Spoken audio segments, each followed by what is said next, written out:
Okay, so that other topic I was doing made me think, okay, politics in books.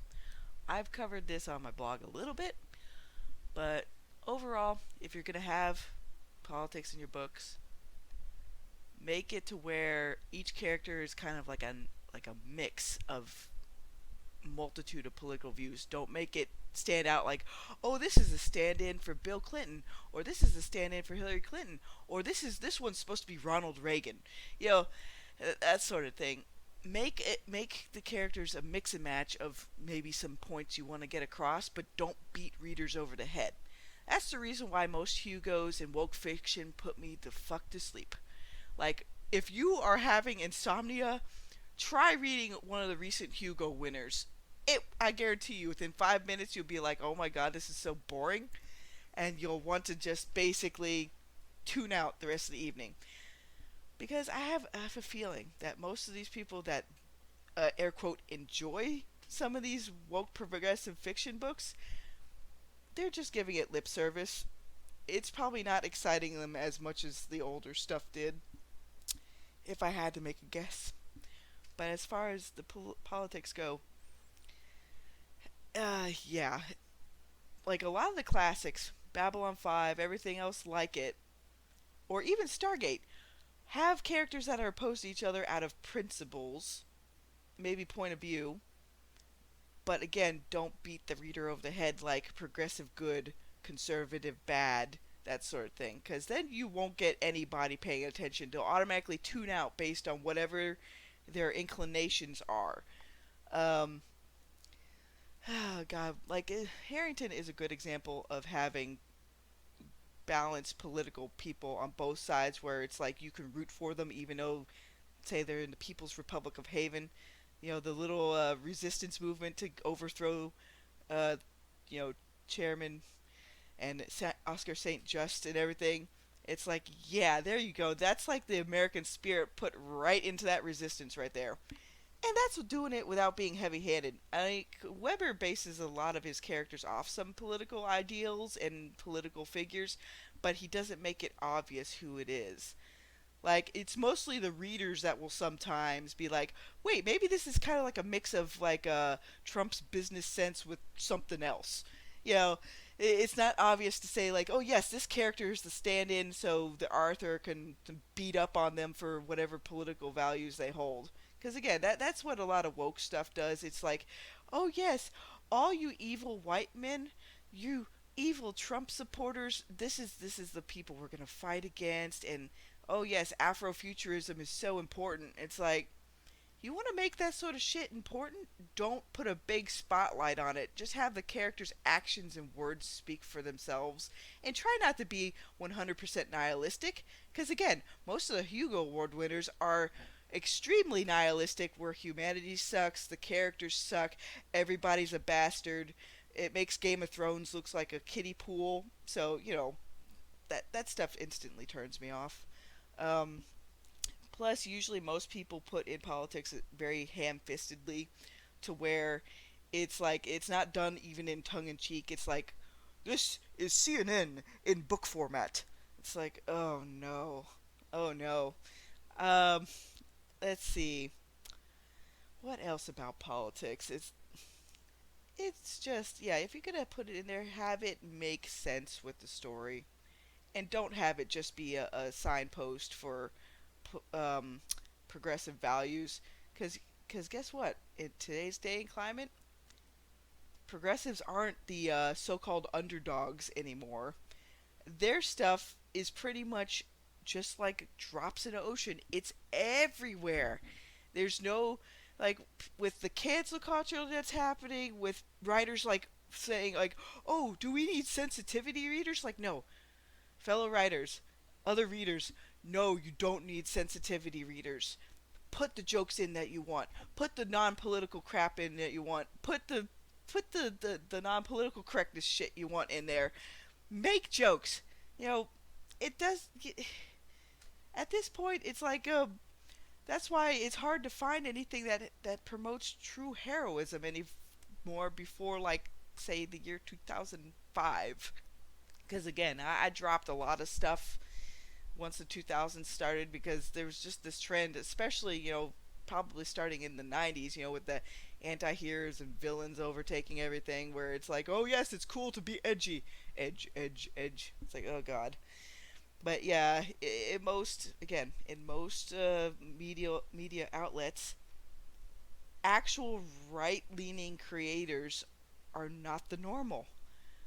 You have everybody and their brother shoving their politics into everything, especially if it's progressive, because that's what everybody expects nowadays, because they control every facet of media and everything else when it comes to books, comics, entertainment. That's why a lot of this stuff is crashing and burning, because the corporations don't understand that in order to have one thing to exist, you have to have balance.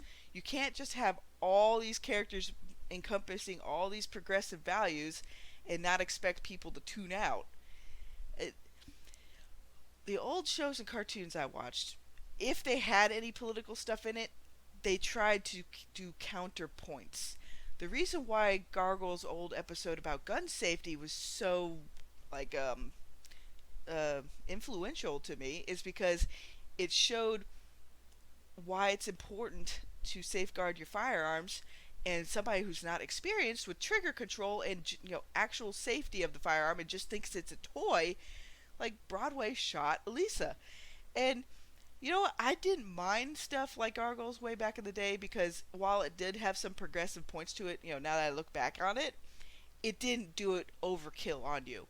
It made its point, but it also offered counterpoints through other characters. Not everybody was homogeneously on one page of thinking. Thought processes were actually diverse. Nowadays, with most progressive fiction, they like to dismantle religious organizations, but the ones they mostly do are of Christian based ones, because they know with Muslims and Islam, it's like, oh, the instant you make fun of them, they'll try to behead your ass. Or like, oh, yeah, again, I'll put some books linked in below where it will showcase kind of like what happens if one religion will ultimately get total control. People might not agree with Tom Kratman on stuff, but Caliphate, that book, you gotta read it. Because it will show a counterpoint of what most Islamic practitioners ultimately want. That's how they see everybody that's non-Muslim or non Islamic faith.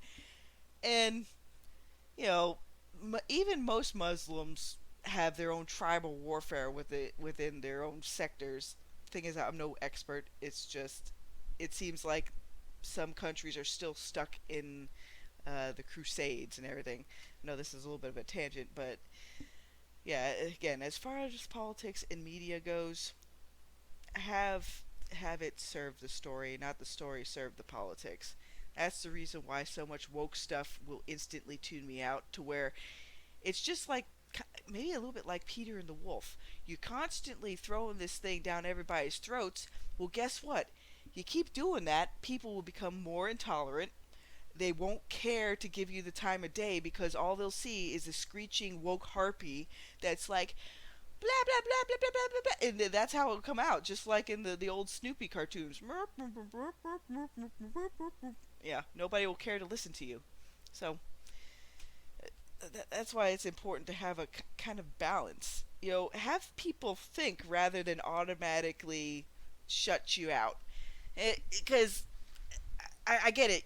People do want to see parts of themselves in books and everything else, but ask yourself, with all the stories you've enjoyed, has that character really had to be 100% you? I would say if you really want that, get a choose your own adventure story, and that's because that's pretty much you as the protagonist choosing where things go, and that's where that certain kind of fourth wall present tense makes sense. The stuff like that Chuck Wendig and others put out, where the tense is very warped and like what the hell am I reading? Yeah, I can see why there's some conventional stuff that makes more sense for stories, because that's what our brains are used to. Um, But I would say make up your own mind. Like I'm just one reader and hobby writer that's just going through life, trying to find good, fun, heroic things to read again. So, again, like just yeah, politics half the time. It's a delicate thing sometimes to put in there. I mean, because I've seen people do it fairly well earlier in their career, and then they just become Trump derangement syndrome, and then completely go off the wall in the other direction. I guess a good case in point of it would be, God, what's her face that did the Newsflesh series? Shannon McGuire. Yeah, the Newsflesh series did a good balance of the politics. She treated her Republican characters with respect, and she made everybody sympathetic in some way or another. But her newest books within that series, it's all completely lopsided to how woke can I be? And it's like that doesn't work for me. It basically repulses me to where it's like I'm not even gonna look at this book. Um, all the stuff that seems to be very popular on BookTube and even within writer circles on BookTube is just completely flat to me. I don't care about it. Everybody wants to be the next Game of Thrones with nihilistic piece of shit characters, and I'm like, I'm fuck that shit. I'm out. Boop boop. Fuck that shit. I'm out. So there you go. I guess that's it for today. Having two rants in one day is always fun. See you next time.